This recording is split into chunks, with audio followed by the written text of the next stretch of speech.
बिस्मिल्लाहिर्रहमानिर्रहीम। अस्सलाम वालेकुम। Welcome to RPH education. कल हमने अपने होम्योस्टेसिस इन ह्यूमंस के अंदर फंक्शन ऑफ किडनी को स्टडी किया था।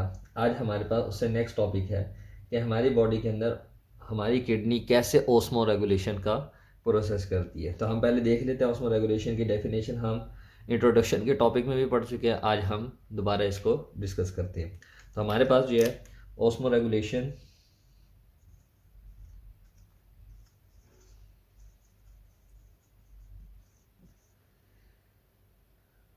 Regulation function of kidney. हमारी बॉडी के अंदर जो किडनी है वो ओस्मो रेगुलेशन का फंक्शन किस तरह करती है। तो पहले जो हमने डिस्कस करना है वो है हमारे पास osmo regulation.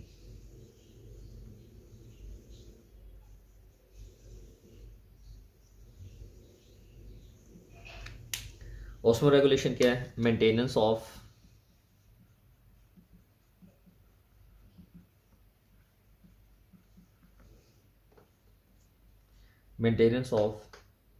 salt and water in blood के अंदर वाटर और सॉल्ट को मेंटेन करना एंड अदर बॉडी फ्लूइड्स। इन तमाम की मेंटेनेंस को जो है हम ओस्मो रेगुलेशन कहते हैं। अब हमारे पास तीन चीज़ें आ गई। पहले नंबर पर वाटर, दूसरे नंबर पर सॉल्ट और थर्ड नंबर पर बॉडी फ्लूइड्स। इन तीनों को मेंटेनेंस जो है वो हमारे पास ओस्मो रेगुलेशन कहलाता है। अब हमारे पास ओस्मो रेगुलेशन के अंदर if water content is more than excessive loss।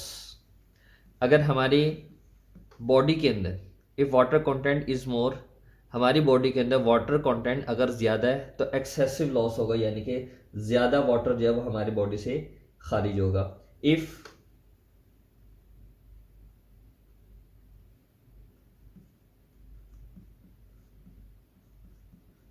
Water content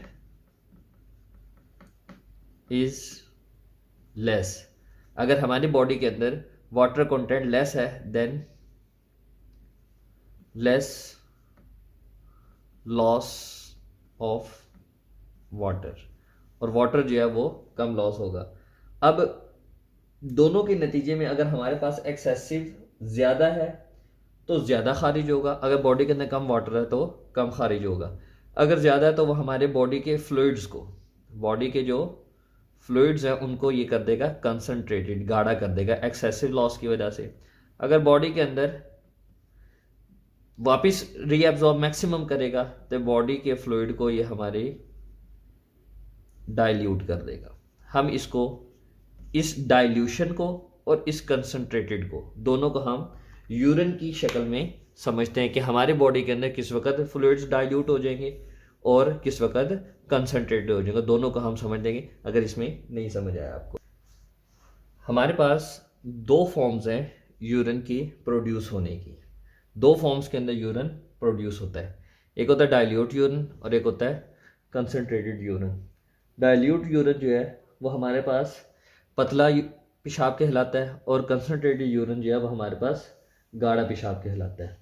अब हमारे पास डाइल्यूट यूरिन को हम हाइपोटोनिक यूरिन भी कहते हैं और कंसनट्रेटेड यूरिन को हम हाइपरटोनिक यूरिन भी कहते हैं।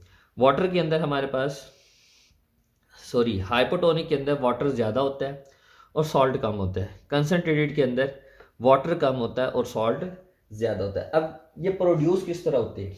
अगर हमारी बॉडी के अंदर if body have more water, अगर हमारी बॉडी के अंदर पानी जो है वो बहुत ज़्यादा मौजूद है तो फिर क्या होगा? किडनी फिल्टर मोर वाटर, फिर किडनी ज़्यादा से ज़्यादा वाटर को फिल्टर करेगी, यानी कि बॉडी से निकालने की कोशिश करेगी, और लेस री एब्जॉर्प्शन, और जो एब्जॉर्प्शन है यानी कि वापस बॉडी की तरफ पानी को जज़ब करवाना, ये बहुत ही कम हो जाएगा। नतीजतन इन result of this, in result of this dilute यूरन produce, इसके नतीजे में हमारे पास डाइल्यूट यूरन पैदा होगा। जिस्म के अंदर पानी की मिकदार बहुत बढ़ गई है, किडनी ज़्यादा से ज़्यादा पानी को निकालेगी। फिल्टर का मतलब पानी को ज़्यादा से ज़्यादा निकालना, और पानी की रीएब्जॉर्प्शन जो हमने उसके फंक्शन में पढ़ा था लूप ऑफ हेनले के अंदर, प्रॉक्सिमल कन्वोल्यूटेड ट्यूब्यूल और डिस्टल ट्यूब्यूल के अंदर, इन तीनों के अंदर हमने पढ़ा था ये फिल्टर करता है। अगर पानी बॉडी के अंदर ज़्यादा है, पानी ज़्यादा है, तो फिल्टर भी ज़्यादा होगा, लेकिन रीएब्जॉर्प्शन जो है वो, यानी कि पानी का जज़ब होना जो है वो कम हो जाएगा। उसके नतीजे में जब पानी ज़्यादा खारिज होगा, जो यूरन होगा जो हमारी बॉडी से पैदा होगा, उसको हम रकीक यूरन कहेंगे, पतला पेशाब कहेंगे। अब इसका बिल्कुल उल्ट है, इसको हमने हाइपोटोनिक कहा, जिसके अंदर पानी ज़्यादा और सॉल्ट कम है।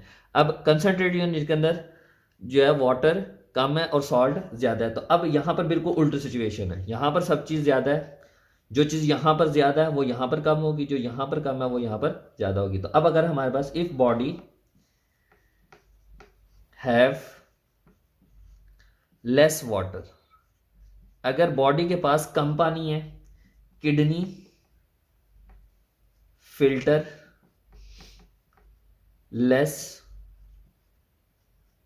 वाटर, यानी कि यहां पर भी हमारे पास पानी कम है और यहां पर भी हमारे पास पानी कम है, तो फिर मोर रीएब्जॉर्प्शन,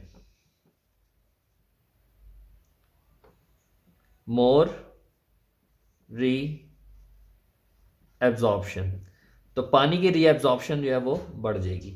तो जो चीज़ यहाँ पर ज़्यादा है वो यहाँ पर कम है, यहाँ पर ज़्यादा है यहाँ पर कम है, यहाँ पर कम है और यहाँ पर ज़्यादा है। तो किडनी, अगर बॉडी के अंदर पानी ज़्यादा है तो फिल्टर भी ज़्यादा है, तो रीएब्जॉर्प्शन कम हो जाएगी। बॉडी के अंदर पानी कम है, फिल्ट्रेशन किडनी कम करेगा और रीएब्जॉर्प्शन मैक्सिमम करेगा, ताकि दोबारा पानी जो है वो बॉडी में चला जाए। तो इन रिजल्ट ऑफ दिस, इसके नतीजे में, in result of this concentrated urine produce, गाढ़ा पेशाब जो है वो हमारे पास पैदा होगा हमारी बॉडी से। तो ये हमारे पास ऑस्मो रेगुलेशन का तरीका है, और ये तमाम का तमाम ये जो कंट्रोल है, कंट्रोल बाय हार्मोन, और इसे कंट्रोल किया जाता है किसके ज़रिए? हार्मोन के ज़रिए। हमारे बॉडी के अंदर वेजो प्रेसिन हार्मोन होता है, ये वेजोप्रेसिन हार्मोन जो है वो हमारी बॉडी के अंदर यूरिन को डाइल्यूट और यूरिन को कंसंट्रेट करने में हेल्प आउट करता है, और ऑस्मो रेगुलेशन में भी करने में भी हेल्प आउट करता है। तो आज था हमारा ये टॉपिक, इसमें से आपको कुछ नहीं समझ आया था कमेंट सेक्शन में हमसे रब्ता कीजिए। अपना ख्याल रखिएगा। अल्लाह हाफिज़।